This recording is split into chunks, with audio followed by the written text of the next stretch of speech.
story begins in a world choked by its own neglect. A relentless blight has killed most of the crops, and a new threat has emerged: the dust.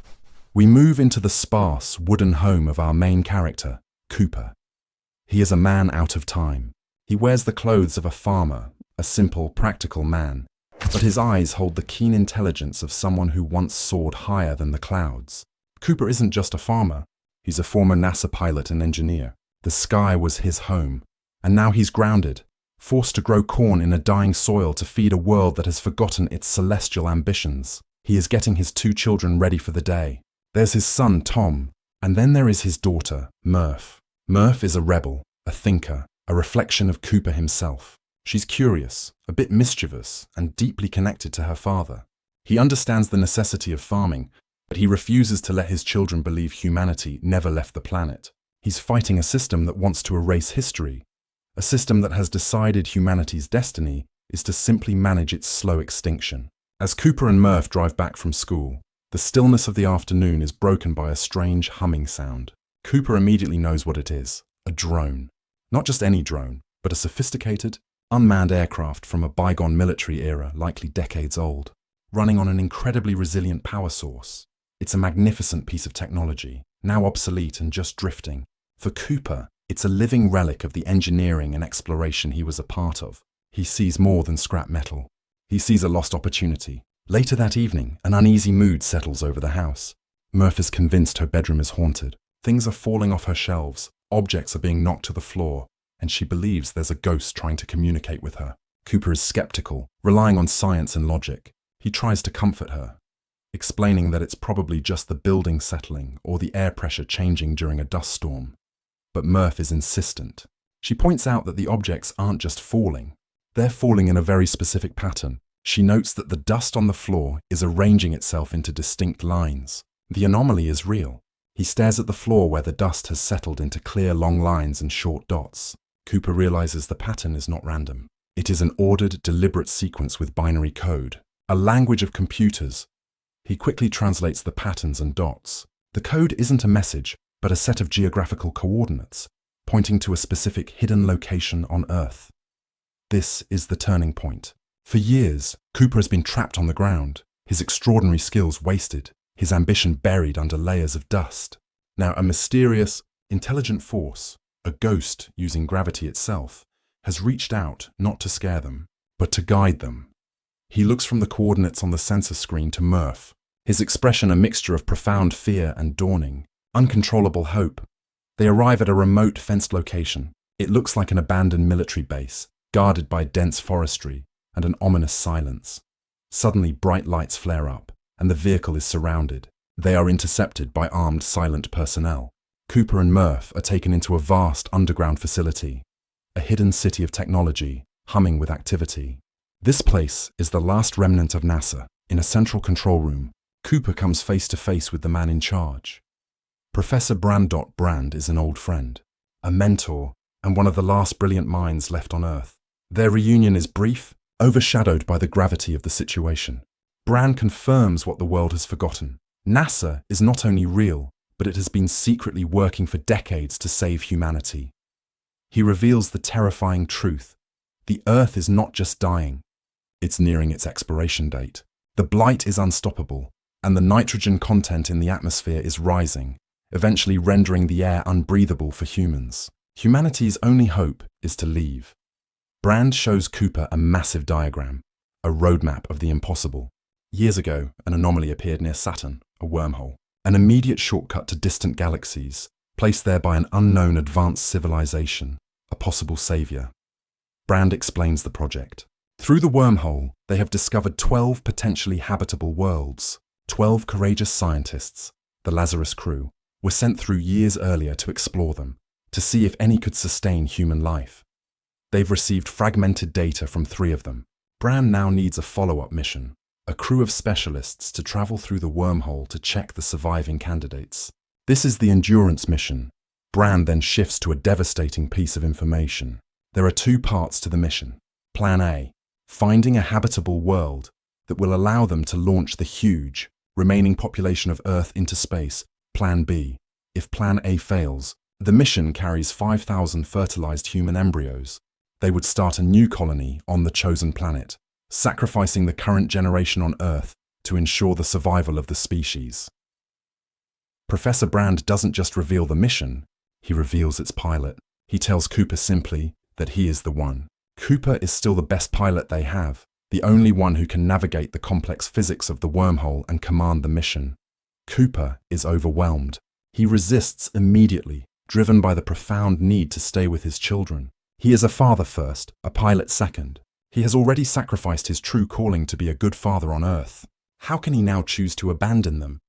Murph, perceptive and intelligent, immediately understands the full implications. She knows what space travel means in this context. Time is relative. For every hour he spends near a massive gravity well, years will pass for her on Earth. It's a potential permanent separation. She is heartbroken and enraged. Her father is choosing an abstract mission over her. She demands he stay, using the only weapon she has: guilt. Cooper tries desperately to mend the tear he has created. He explains the concept of relativity to her in simple, heartbreaking terms. "When I come back," he says, "we might be the same age." He tells her he will use the watch to track their relative time, a promise that he will return, an assurance that their bond transcends time and space. Murph remains stubbornly unforgiving. She locks herself in her room, refusing to look at him. As the enormity of the mission sinks in, Cooper is introduced to his new crewmates: Amelia Brand, Doyle, a mission specialist, and Romilly, a physicist. He also meets Tars, an advanced AI robot designed for both complex computations and dry, dark humor. This moment introduces the necessary lightness and technological wonder that will accompany the crew into the void. Thanks to the crew of the Endurance being held in cryosleep, a 2-year journey across our solar system passes in the blink of an eye. Cooper, Amelia Brand, Romilly, and Doyle awaken from their stasis, fully rested, while for humanity back on Earth, 2 years have simply vanished. They have arrived at their first impossible landmark, Saturn, and there, floating near its rings, is the wormhole. It is not a swirling vortex, but a perfect, shimmering sphere, a bubble of distorted space, a tunnel through the universe placed there by an unknown intelligence. It is the key, the cosmic shortcut that makes their mission possible. The moment of passage is surreal. The ship glides into the sphere. Inside, reality is warped. Cooper and the crew peer through the viewport and see a disorienting, shifting tunnel of light. Amelia Brand reaches out and touches the wall of the wormhole. The moment is a silent acknowledgement that they are being guided by something beyond their understanding. As quickly as they enter, they exit, thrown into a distant alien galaxy. Their destination system is dominated by one immense, awe-inspiring object, a supermassive black hole named Gargantua. Silent sphere of darkness ringed by a glowing accretion disk of light. Orbiting dangerously close to Gargantua is the first planet they must investigate, Miller's planet.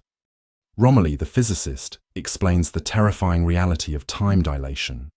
Due to the planet's proximity to Gargantua, 1 hour spent on Miller's surface will equal 7 years back on the Endurance in orbit, and 7 years for their loved ones on Earth. Like food, water, fuel, time is now also a valuable and unattainable resource. This is the ultimate sacrifice. They are being asked to trade minutes for decades. The mission is split. Romilly must remain on the Endurance to study Gargantua's physics, while Cooper, Brand, and Doyle descend to Miller's planet to recover data from the first Lazarus astronaut who landed there. They land their small spacecraft on a world that appears deceptively simple. It is covered entirely in a shallow ocean. Cooper, Brand, and Doyle exit the lander. The planet is beautiful, but unsettling. They search for the beacon of Laura Miller. They quickly find her wrecked lander, and a chilling realization dawns. Miller died only moments ago, unable to escape the colossal force of the planet. Before they can fully react, Brand spots a distant line on the horizon. It is a tidal wave, not miles high, but hundreds of feet, traveling at impossible speed. A wave generated by Gargantua's violent gravitational tides. A desperate, panicked race back to the lander begins. Brand struggles through the water to retrieve the data from Miller's wreckage, knowing the information is precious. The wave hits with cataclysmic force. Doyle is instantly swept away and killed. Cooper and Brand barely survive, clinging to the ruined craft, watching the ocean return to its deceptively placid state. They are alive, but their engines are flooded. They are forced to wait. For what seems like minutes to them, They work to repair the damage. They count the slow seconds, knowing every one of them is an irreversible loss. Cooper, the engineer, eventually manages to drain the water and restart the engine. They launch from the surface, climbing back toward the Endurance in orbit. When they dock, the sight that greets them is devastating. Romilly, who had stayed aboard, is there to meet them. He is no longer the man they left. His hair is grey, his face lined. 23 years, 4 months, and 8 days have passed for Romilly, and for everyone back on Earth. For Cooper and Brand, only a few hours. The pilot in Cooper, the scientist, the explorer, is instantly crushed by the realization of the price they have paid. Romilly has collected 2 decades of messages from Earth.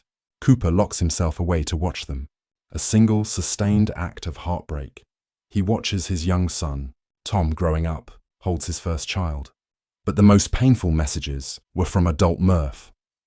She is now a brilliant physicist, working directly alongside Professor Brand at NASA, trying to solve the gravitational equation for Plan A. She is bitter, determined, and still heartbroken. In a heartbreaking birthday message, a mature Murph looks straight into the camera and says, "I know today is my birthday. The day we're finally the same age." Cooper breaks. The man who left his children to save humanity now sees the years he stole from them. He is forced to confront the impossible cost of his ambition. The crew must now decide on their next move. They have just enough fuel for one more planet. Amelia Brand wants to go to Edmund's planet because he was her partner and she has faith in him. Cooper, pragmatic and driven by survival, argues they must follow the remaining transmission signal from Mann's planet. Cooper makes the final decision. They will proceed to Mann's planet. It is their last logical chance to fulfill Plan B. The world they arrive at is a stark contrast to the water planet. It is an airless frozen sphere, covered in vast sheets of ice and swirling ammonia clouds. It is frigid and hostile. But the transmissions from Dr. Mann, the leader of the Lazarus mission, promised salvation. They land and find Mann's habitat. Dr. Mann is awakened from his deep cryosleep. He is a legend, the pioneer who endured years of solitude for the sake of humanity. He seems calm, authoritative, and utterly relieved to see them. A final, urgent message arrives from Earth. It is Professor Brand, on his deathbed.